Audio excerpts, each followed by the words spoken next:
Хватит везде использовать одиночные точечные светильники. Это уже давно устарело. К примеру, в данном случае у нас закладные для накладных светильников. Их можно располагать на разном расстоянии друг от друга. Различной геометрической фигуры, треугольной, угловой, без разницы.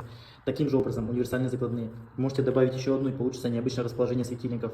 Все зависит от вашего воображения. На данном объекте я реализую светильники с расстоянием от центра до центра светильника 20 сантиметров. Вот таким образом это все выглядит. Чуть позже покажу, как смотрится на потолке.